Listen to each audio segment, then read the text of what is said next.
Listen to He Was a Big Freak, and she's talking about I used to whip him with with a turquoise chain. She said when I was his wife, I would clean up, cook up, fix his meals, and and when I was his geisha, I would do all sorts of dirty things. And she's talking about I used to beat him, really beat him. He be on the floor, begging me for more. And I'm like, she's saying this in 1973.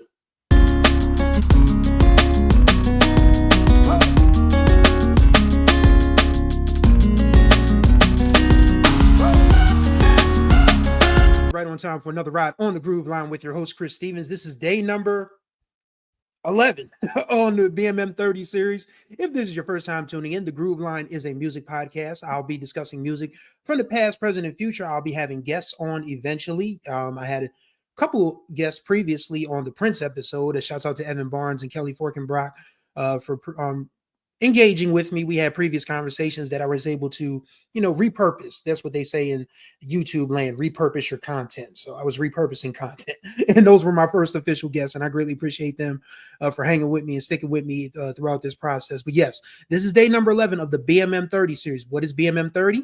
June is Black Music Month. BMM, 30 days in June. There'll be an episode every day talking about an artist, a genre, a band, a song, an album, a sound, a producer that has something to do with Black history. We went off the trail yesterday because I wanted to talk about Sly Stone. And obviously, Sly is just hugely important. His loss is going to be felt for years to come because Black music as we know it today really starts with what Sly was doing with Sly and the Family Stone. And this next lady that we're talking about today, she has a connection to Sly and the Family Stone and Sly himself. So we are talking about a woman who came along at a time in the 70s when women sang in long dresses, sang these demure love songs, were very submissive to a T, at least in the music anyway.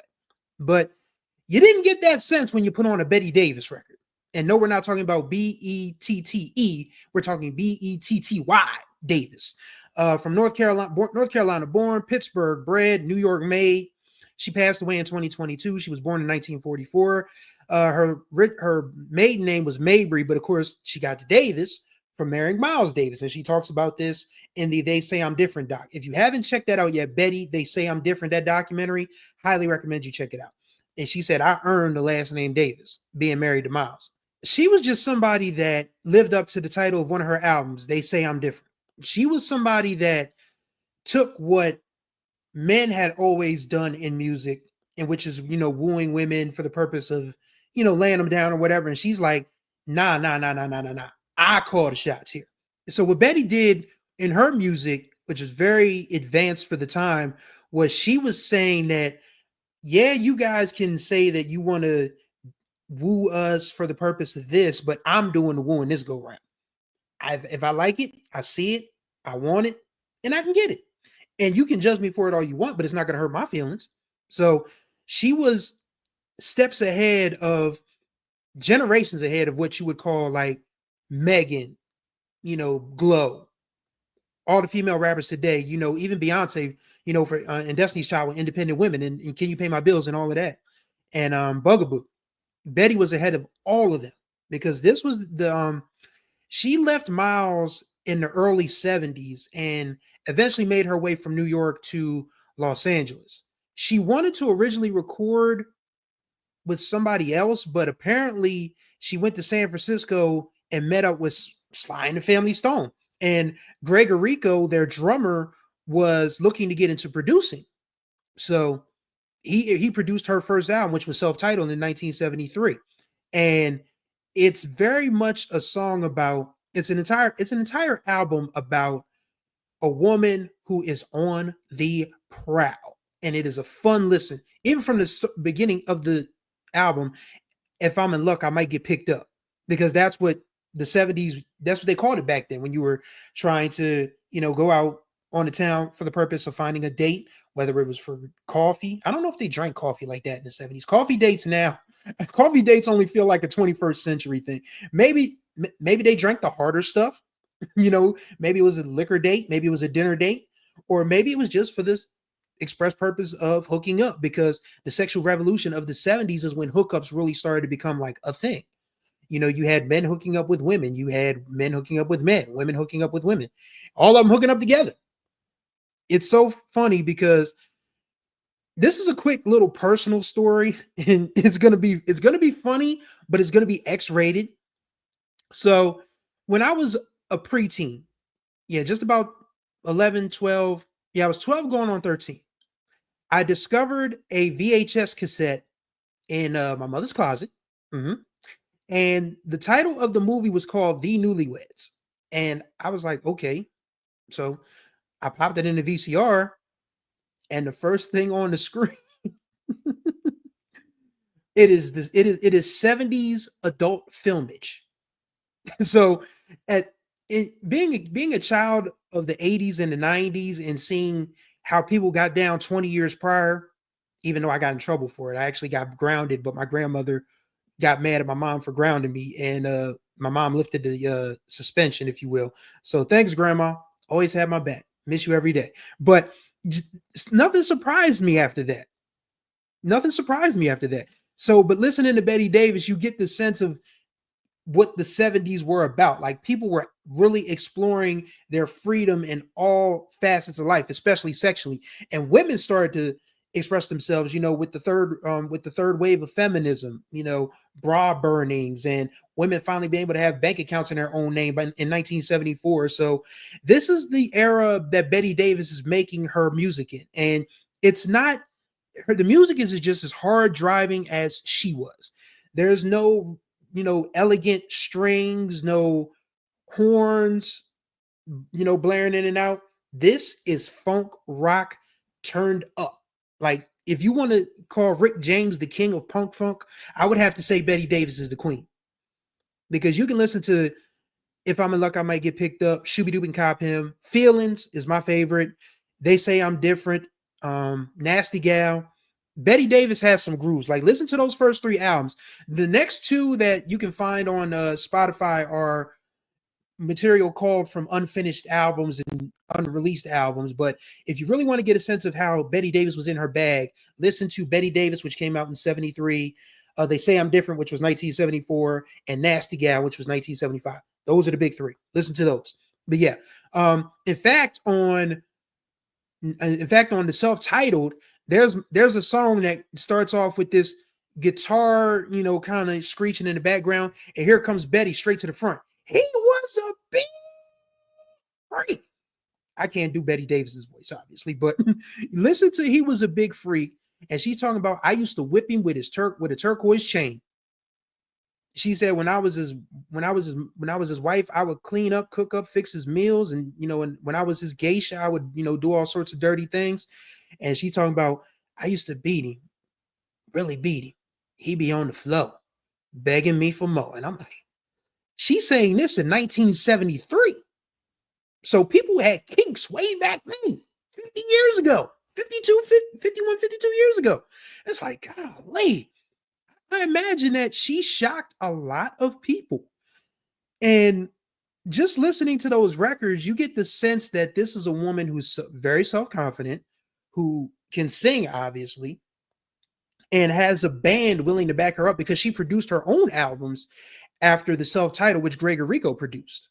So Betty went on and did her own thing after getting that start from Sly and the Family Stone's drummer. But once again, Sly, his fingerprints, his DNA is all over black music post 1965, 66. Just want to bring that up again. But Betty Davis, she laid the format. She paved the way for black women in music to be able to talk about the stuff they want to talk about, not just be, oh, I love the man. Oh, I wish this man were mine. Oh, I wish this man would stop cheating on me. She's talking about whipping dudes. She's talking about BDSM and S&M in 1973. She's talking about Shooby Doob and Cop Him in 1974, which meant she's gonna do it. Like, listen to that song. I love the guitar and the drum play on that song. Like, just the way that rhythm just swings.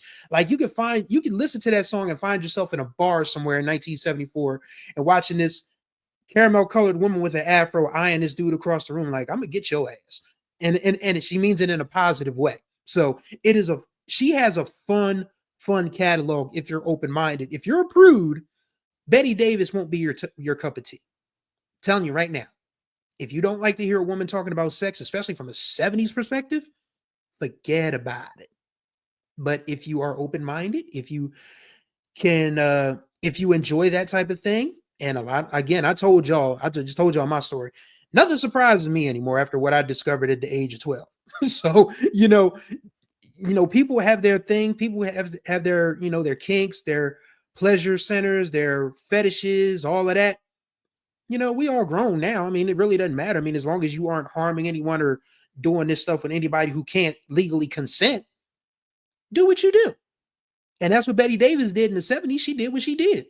And no one can say that, maybe she was writing from experience. And if she was, that's her business. But the stuff that she wrote gave courage to a lot of other Black women artists to be able to do the things that they do. Like, I mean, Millie Jackson was always, on that spirit, but Millie really turned it up later on in the 70s, covering Lattimore's All the Way Lover, which turned into something about, the dude going down on her. And then you had my favorite Millie Jackson song, which is the Fuck You Symphony, which is an absolute classic. And then you get into the 80s. In the late 80s, you start to get women rapping. You had Moni Love, Moni in the middle. I like the other brother. Get out the picture. And then you get to the 90s, you get Little Kim, you get Foxy Brown, you get Eve, you get Shauna.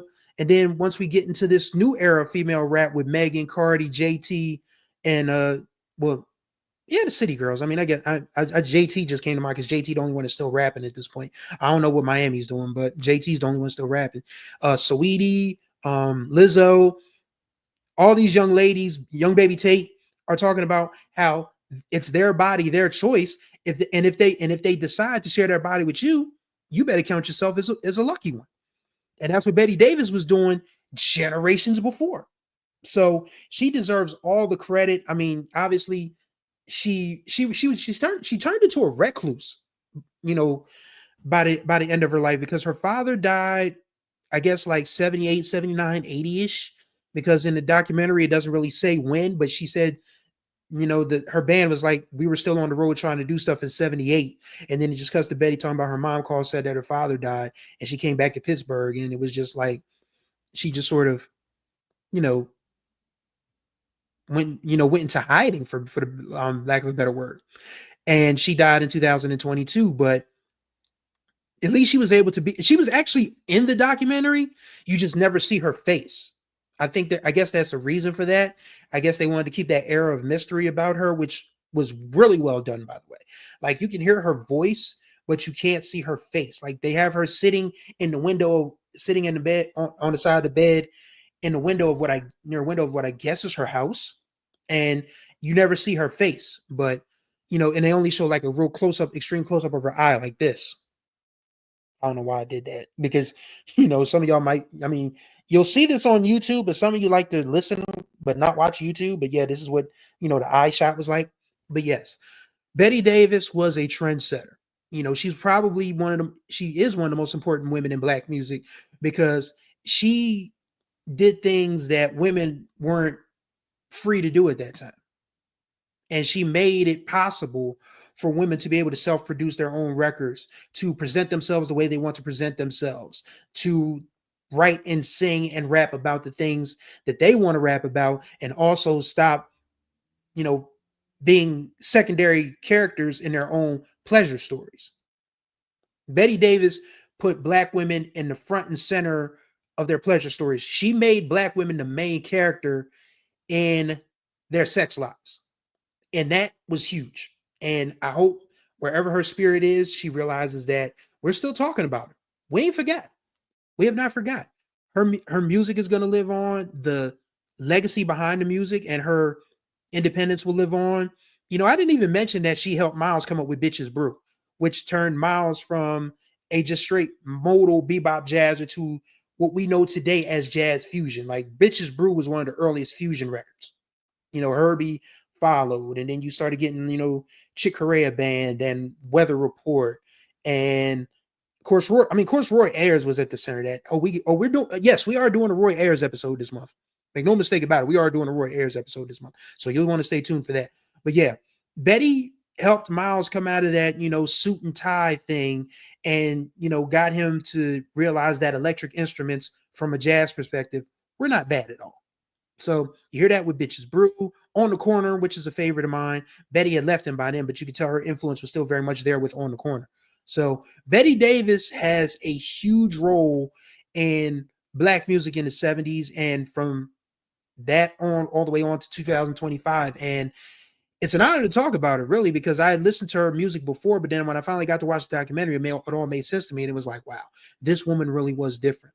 And we should always talk about how important Betty Davis was to Black music and Black women being able to do their own thing in music. And that's going to do it for day number 11 of the BMM 30 series here on the Groove Line. Greatly appreciate y'all's time as always. Contact information will be in the description below. I'll probably put a couple of Betty Davis joints in the comments so y'all can listen to them and let me know what you think. And don't be afraid to like and comment on these videos, man. It's the way the channel grows. So subscribe, tap the notification bell so you'll be notified of all the new episodes that drop on the Groove Line here. And you will be in the know. There was a person who commented on a slide video, said that this was a great music history lesson. And I'm flattered because as a music nerd, I love talking about music. I love talking about the things that I've learned. And I don't fashion myself as a historian.